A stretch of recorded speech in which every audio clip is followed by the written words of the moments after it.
Oil போடவே இல்லை. Oil இந்த டிபியூ மாதிரி பண்ணும்போது ஆல்ரெடி டிபியூவில் தானடா இருக்குது. கட் ஆகும் மேம் ஹேரு. எவ்வளோ வேணும் உங்களுக்கு? இவ்வளோ நீங்கள் டிபியூ போனீங்கன்னா அகெயின் என்ஸ் தின்னாக இருக்கும்.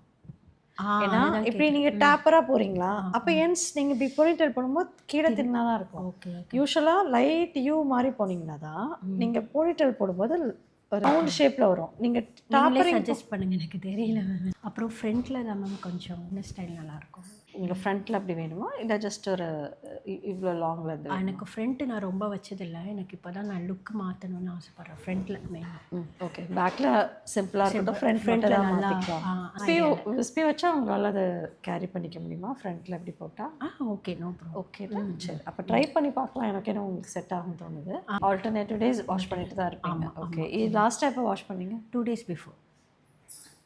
ஆயில் போடவே இல்லை? ஆயில் போடல. நேச்சுரல் ஆயிலே ஜஸ்ட் 2 days பிஃபோர் பண்ணதுக்கே இவ்வளோ ஆயில் இருக்கு. மச் ஆஃப் ஆயில் இருந்துச்சுன்னா என்ன ஆகும், போர்ஸ் எல்லாத்தையும் பிளாக் பண்ணும். ஓகே. ஹேரால் அது வர முடியாது. இந்த வால்யூம் கம்மியாக இருக்குது, அது சில்கி ஹேர்டா, ஹேரோட டெக்ஸ்சர் அப்படி இருக்குது. ஓகே. நீங்கள் என்ன பண்ணணும்னா கொஞ்சம் ஷார்ட்டாக வச்சுட்டு சாஃப்ட் லேயர்ஸ் கொடுத்தீங்கன்னா வால்யூமேஸ்டாக தெரியும். நீங்கள் லென்த்து போக போக போக அது இன்னும் தின்னாக ட்ரை பண்ணுறேன்.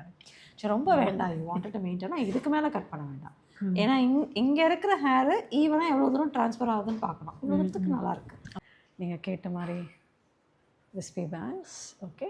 நான் ஃபேஸ் க்ரீம் பண்ணியிருக்கேன். இது வந்து வித்தவுட் ப்ளூ ட்ரை, உங்களோட நேச்சுரல் ஹேரில் இட் லுக்ஸ் லைக் திஸ்.